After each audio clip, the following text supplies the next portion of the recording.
Bonjour à tous, il y a un changement de paradigme sur les marchés financiers alors qu'on pensait que la hausse des taux continuerait fortement cette année avec des taux américains sans doute à 6%. Il n'en est rien, les problématiques bancaires avec ces histoires de bank run notamment autour de la Silicon Valley Bank et les problématiques du Crédit Suisse racheté par l'UBS font que finalement on se dit qu'on est sans doute peut-être à la fin de cette politique monétaire restrictive. Il y aura peut-être encore une hausse de 25 points de base aux États-Unis, peut-être deux hausses de 25 points de base en Europe, et après on devrait assister à une pause monétaire. Quand vous écoutez Philip Lane, qui est l'économiste en chef de la BCE, c'est ce qu'il dit. Il pense que l'inflation va décélérer d'ici à la fin de l'année, et donc qui dit moins d'inflation dit moins de hausse des taux, qui dit moins de hausse des taux dit une détente des taux longs, comme on a pu le voir aussi bien aux États-Unis qu'en Europe, et qui dit une meilleure perception du risque avec des achats sur les actions. Voilà pourquoi notamment les entreprises de la tech se sont plutôt bien comportées cette semaine. Le luxe a fait un nouveau plus haut.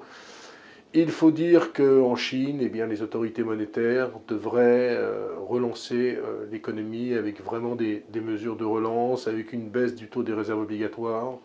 On parle aussi d'un espèce d'hélicoptère monnaie, c'est-à-dire des chèques qui seraient envoyés aux ménages chinois, et tout cela profite à qui? Au secteur du luxe, qui représente quand même, il faut le souligner, plus de 35% du CAC 40. Donc on a vraiment à Paris un CAC luxe. Aujourd'hui, j'ai quand même envie de vous parler de ce qui m'inquiète, c'est le monde des micro, small et mid caps. Il faut bien comprendre qu'il y a une décote de valorisation énorme, de l'ordre de 25%. Je regardais les valeurs d'entreprise rapportées aux excédents bruts d'exploitation. On a un écart de 25% en faveur du CAC 40. Et si on compare private equity sur les small et mid et valeurs cotées sur les small et mid, il y a aussi une décote de 30%. Donc c'est vrai que les small et mid sont totalement à Paris décotés, sont totalement dévalorisés.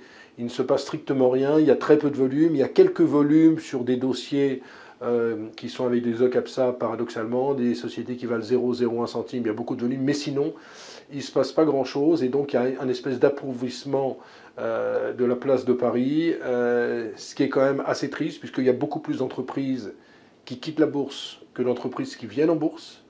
Et vous avez beaucoup de chefs d'entreprise, j'en rencontre tous les jours, qui se disent qu'il faut mieux rester dans le monde du non-coté ou revenir dans le monde du non-coté, plutôt que de rester coté à Paris. C'est une vraie, et j'insiste là-dessus, c'est peut-être le point le plus important de nos messages aujourd'hui, c'est une vraie problématique, parce qu'on voit la cote s'appauvrir de très beaux dossiers. On a vu ça l'an dernier avec Somfy, avec Manutan, et donc c'est un phénomène qui risque de perdurer. Alors, certes, il y a un écart de 50 points entre le CAC 40 et le CAC Small sur 5 ans, ce qui est monstrueux. Donc on peut penser que l'écart va se réduire, sauf qu'il n'y a toujours pas de liquidité, puisque les fonds small cap ont beaucoup de mal à collecter, les fonds small cap ont beaucoup de mal à avoir des liquidités, et donc on se retrouve dans une situation assez compliquée avec des valorisations qui sont données dans le monde des small, mais avec aucun investisseur, si ce n'est les particuliers qui, eux, préfèrent acheter des valeurs qui valent 0,01 ou 0,02, parce qu'ils pensent qu'ils peuvent plus facilement doubler la mise. Donc on en est là, mesdames et messieurs, c'est un peu problématique.